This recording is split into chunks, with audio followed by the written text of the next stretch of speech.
नमस्कार. आज आपण बोलणार आहोत जेम्स क्लिअर यांच्या ॲटॉमिक हॅबिट्सबद्दल. खूप गाजलेलं पुस्तक आहे हे. हो, नक्कीच. खूप सोप्या भाषेत सवयींबद्दल सांगितलंय त्यांनी. आणि यातली मुख्य कल्पना काय आहे तर अगदी छोट्या सवयी ॲटॉमिक हॅबिट्स कशा मोठे बदल घडवतात. अगदी. ते गणित पण भारी आहे. रोज फक्त 1% सुधारणा केली तर वर्षाच्या शेवटी आपण 37 पटीने सुधारतो. अविश्वसनीय वाटते हे, पण याच उलट रोज 1% जरी सवय बिघडली तर त्याचे परिणामही वाईट अर्थाने मोठे असू शकतात. बरोबर. म्हणूनच ह्या छोट्या सवयी महत्वाच्या ठरतात. तर मग हे छोटे बदल नक्की कसे काम करतात आणि आपण चांगल्या सवयी कशा लावायच्या किंवा वाईट कशा मोडायच्या हेच आपल्याला आज समजून घ्यायचं आहे. सुरुवात करूया या छोट्या सवयींच्या महत्वापासून. हो, म्हणजे एवढं लक्ष याच गोष्टीवर का द्यायचं. 1% सुधारणा ठीक आहे, पण सुरुवातीला तर काहीच फरक जाणवत नाही. अगदी.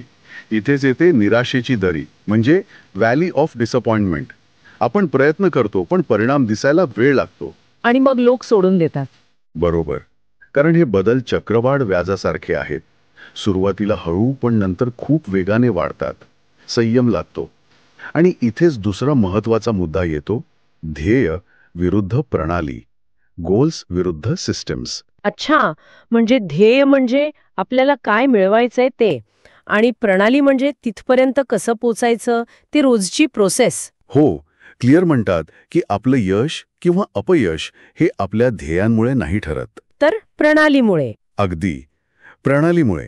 समजा मॅरेथॉन जिंकायचंय, हे ध्येय आहे, पण रोज सकाळी उठून धावायला जाणं ही प्रणाली झाली. जिंकणं किंवा हरणं हे त्या प्रणालीचं बाय प्रॉडक्ट आहे. म्हणजे फोकस प्रक्रियेवर हवा, निकालावर नाही. इंटरेस्टिंग. यामुळेच सातत्य टिकतं. आणि मग ते वर्तणुकीचे 3 स्तर: परिणाम, प्रक्रिया आणि ओळख. Outcomes, process, identity. यात ओळख म्हणजे आयडेंटिटी इतकी महत्वाची का? कारण खरी खोलवर रुजलेली सवय तेव्हाच बनते जेव्हा ती आपल्या ओळखीचा भाग होते. म्हणजे मला व्यायाम करायचा आहे असं म्हणण्यापेक्षा मी एक निरोगी व्यक्ती आहे हा विश्वास. स्वतःबद्दलचा विश्वास कसा बदलायचा? हे एका दिवसात नाही होत, पण प्रत्येक वेळी जेव्हा तुम्ही तुमच्या इच्छित ओळखीनुसार वागता, अगदी छोटी गोष्ट केली तरी चालेल, तेव्हा तुम्ही त्या ओळखीला एक प्रकारे पुरावा देत असता, तिला मजबूत करत असता. अच्छा. आणि याचसाठी त्यांनी सवय बनवण्याचा एक आराखडा दिलाय.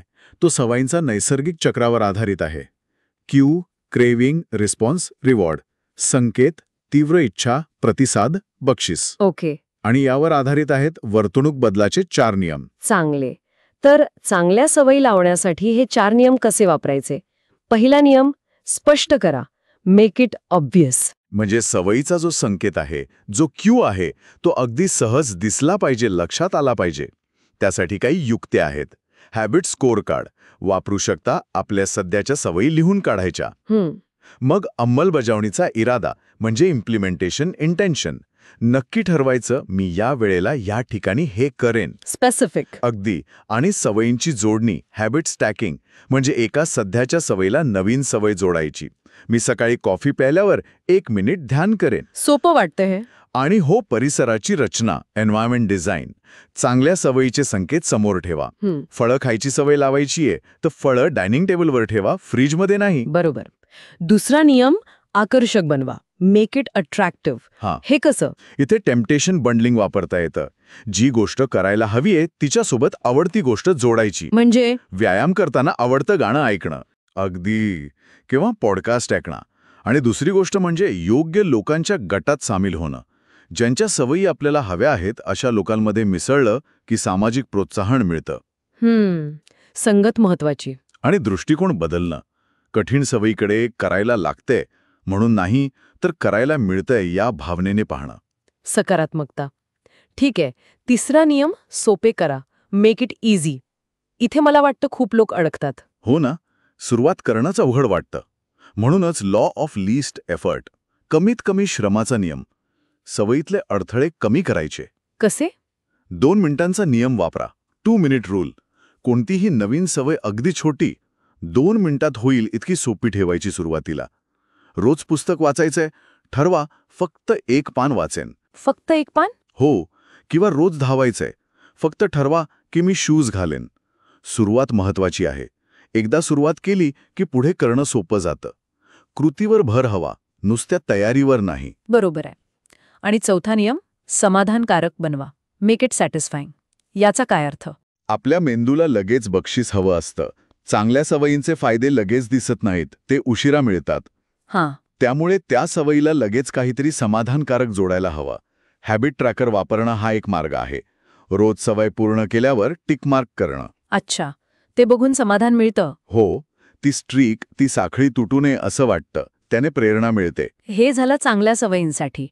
आणि वाईट सवय मोडायच्या असतील तर याच नियमांना उलट करायचं. म्हणजे? पहिला नियम होता स्पष्ट करा, तर इथे अदृश्य करा. Make it invisible. वाईट सवयीचा जो संकेत आहे तो नजरेआड करा. ओके. दुसरा, अनाकर्षक बनवा. Make it unattractive. त्या सवयीचे तोटे स्वतःला सांगा. तिसरा? कठीण करा. Make it difficult. म्हणजे ती सवय पूर्ण करायला जास्त कष्ट पडले पाहिजेत. उदाहरण? समजा सोशल मीडिया कमी वापरायचा आहे, तर मोबाईलमधले ॲप्स डिलीट करा. वापरायचं तर ब्राउझरमधून लॉग इन करावं लागेल. म्हणजे थोडं कठीण होईल. बरोबर. आणि चौथा, असमाधानकारक बनवा. Make it unsatisfying. इथे अकाउंटेबिलिटी पार्टनर कामाला येतो.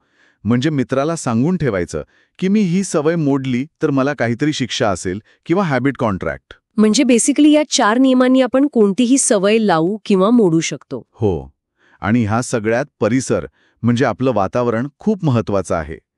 क्लिअर म्हणतात की बदल कठीण नाहीये, फक्त आपलं वातावरण बदलायला अनुकूल नसतं. म्हणजे इच्छाशक्तीपेक्षा परिसरावर जास्त भर आहे. अगदी. योग्य परिसर असेल तर सवयी आपोआप लागतात किंवा सुटतात. तर आजच्या चर्चेचा सारांश काय? आपल्याला कोण बनायचंय, आपली ओळख यावर फोकस करा. मग छोट्या सवयींची एक प्रणाली, एक सिस्टम तयार करा या 4 नियमांचा वापर करून, आणि आपलं वातावरण बदला. बरोबर. प्रोसेस आणि सातत्य महत्वाचं आहे. ती 1% सुधारणा रोज करत राहणं. उत्तम. आणि जाता जाता एक विचार सोडून जातो श्रोत्यांसाठी.